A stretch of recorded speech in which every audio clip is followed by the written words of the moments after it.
Welcome to round 3 of the Parenting Roundabout podcast for the week of October 12th. I'm Nicole Erdix, and I'm here with Terry Morrow.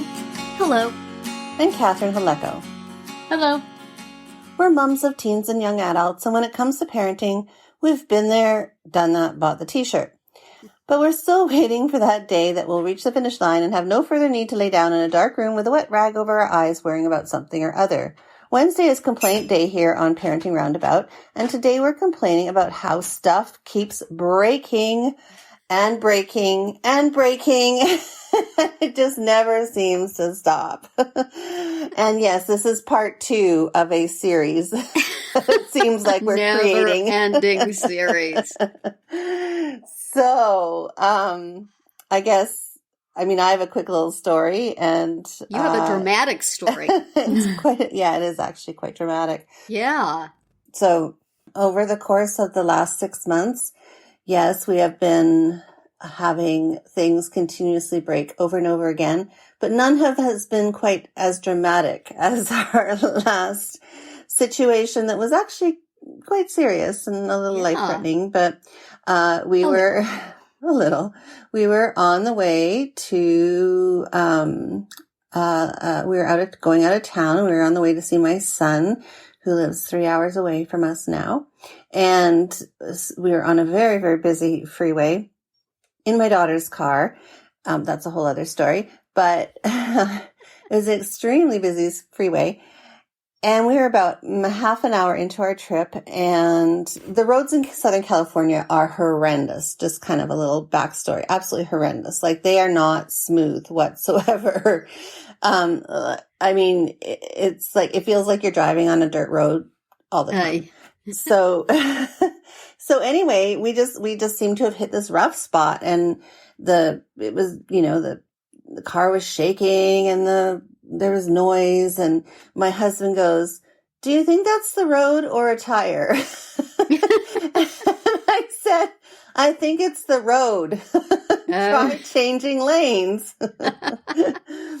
Meanwhile, this is like a 8-lane freeway on just one side. So anyway, so he tries to maneuver over.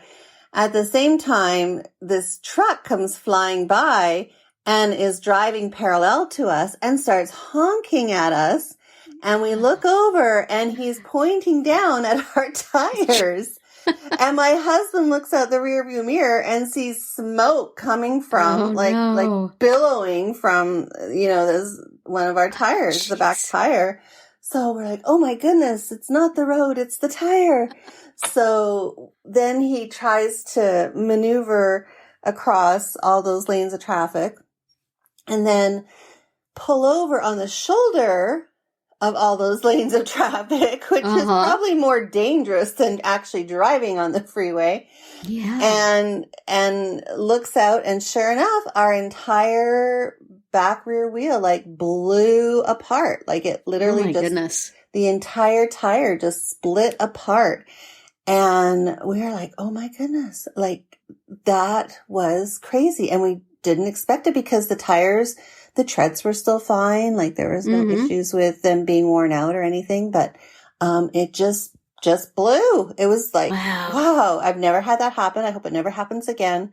Yeah. And thank goodness my daughter wasn't driving, but yes. So then the end of that story, it was a happy ending in the sense that we survived. It was not so happy in the sense that we had to go buy 4 new tires. So, because, my husband didn't think that just one was good enough. He didn't trust the other 3 now. So we had to go and spend 3 hours in a tire shop in the middle of nowhere getting our tires. And that was only a half an hour into our 4-hour trip, 3.5 hour trip.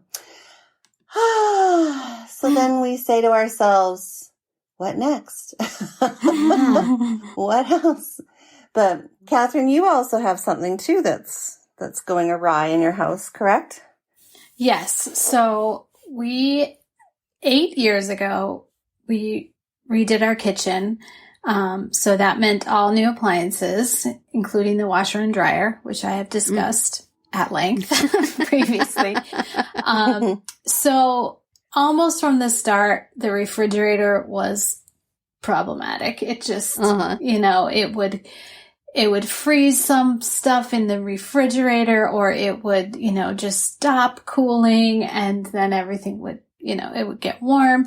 Then for the longest time, or just recently, the water dispenser was leaking all over the floors, and it took a long time to get that fixed. And it probably has only been fixed for like a month when the refrigerator just stopped working, like stopped being cold. Oh.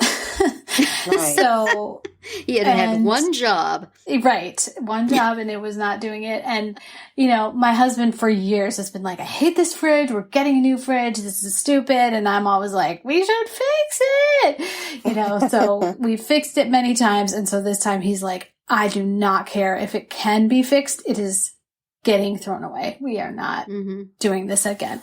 So he goes online to buy a new fridge. Well, you can't get a fridge for at least a month.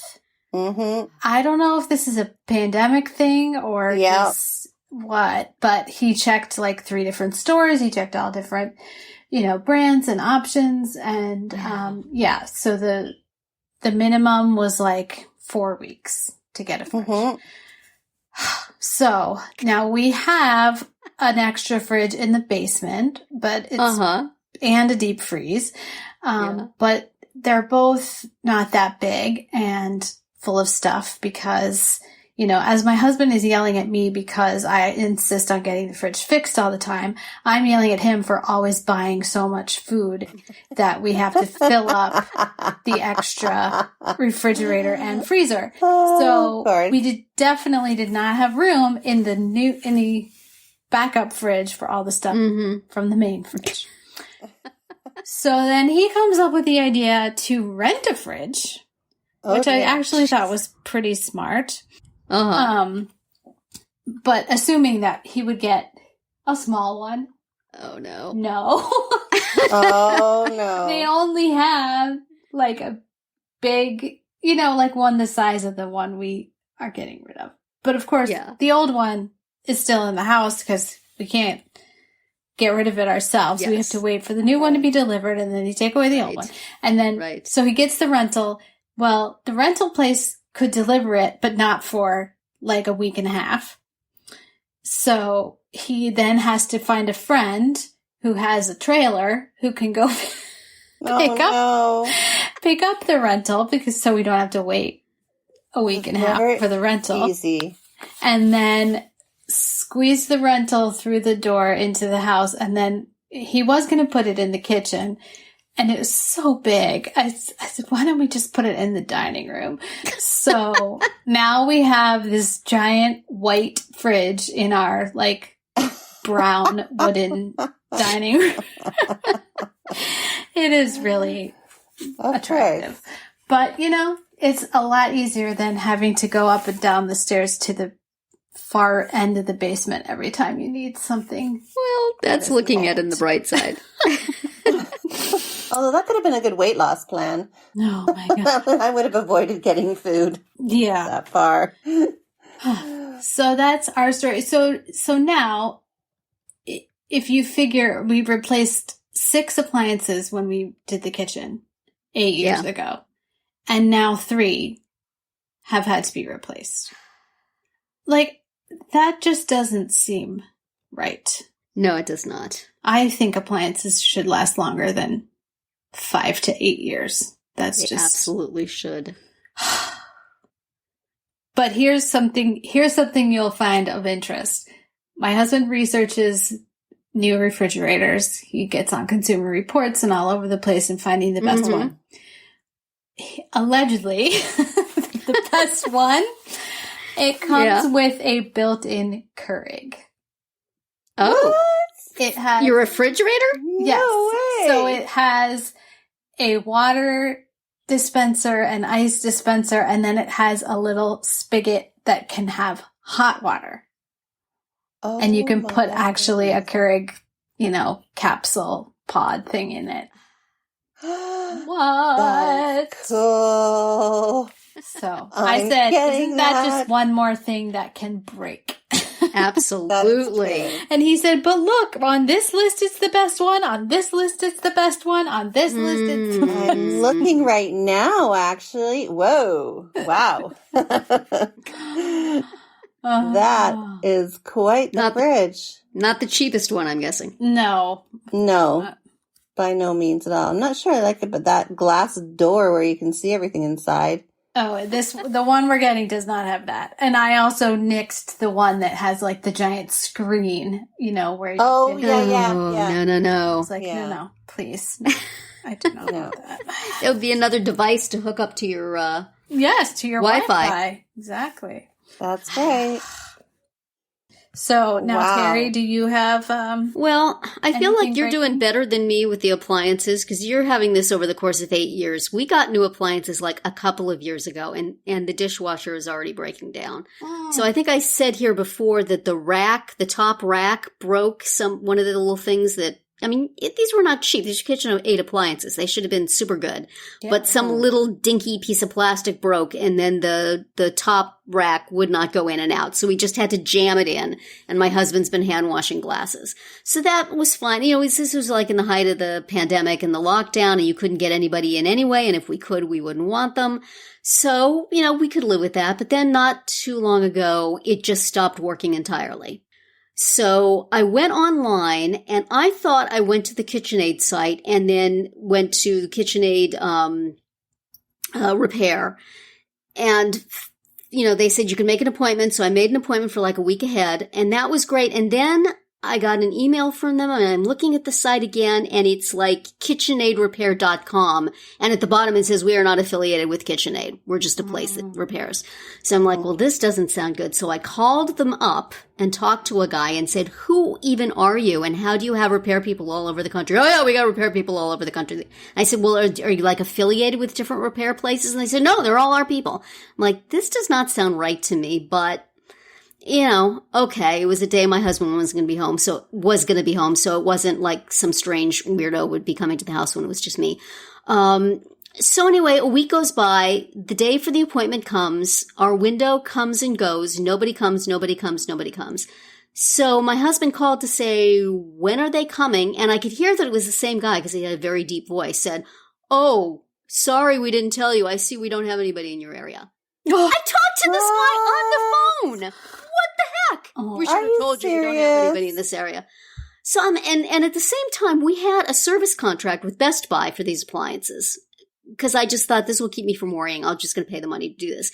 But I can't get through to Best Buy to make an appointment. I don't think they have humans going out and working on things yet. I tried calling. It was very frustrating. So I said to my husband, you know what? You try calling Best Buy and you'll see how bad it is. But he did call Best Buy, and he did get through to a human. Of course. A human repair person who said, did you check your circuit breaker? And my husband said, yes, of course I checked the circuit breaker. And he said, well, go check it again and flip it back and forth. He went down, he flipped it back and forth, and it worked. So he was very happy. It's fixed. And I said, well, did you ask him about the rack on top? And he said, no, I forgot about that. So the rack is still broken. He still has to wash the glasses, but he doesn't have to wash the whole thing. So I guess that was a satisfactory conclusion. The dishwasher works. But at the same time, why are we worrying about this stuff with 2-year-old appliances anyway? Yeah, not good. And expensive 2-year-old appliances. I mean, it's not the stuff with the screen and the Keurig maker, but it ain't the bottom of the line either. These should have been worry-free for a while. Also, we found out that the what is the thing? The range hood. If there's smoke if something's burning a little bit, it comes on, a fan comes on, which is good, but the fan sounds like Okay. Which is what the old dishwasher used to sound like, right? Yes, exactly. It sounds like the old dishwasher. I'm sitting here in our bedroom, which shares a wall with the kitchen, and all of a sudden it sounds like there's a train going through the house. What the heck is that? And there's no way to turn it off. It just has to do its thing until there's no smoke, and it's like, this was an expensive range hood. Why does it sound like that? So. Oh, dear. Maybe I need like the refrigerator that has like a wine cooler in it. Yeah. Every time something breaks, it just pours me a glass and says, calm down, lady. Here, take this. Here's some coffee and wine. Just go in a dark room, put a rag over your eyes. We'll take it. It'll be fine. Well, this is to be continued, of course, but that's it for today's round 3. Tune in tomorrow when we'll talk about maintaining social connections, and then on Friday to see what we've come up with for our Roundabout Roundup picks this week.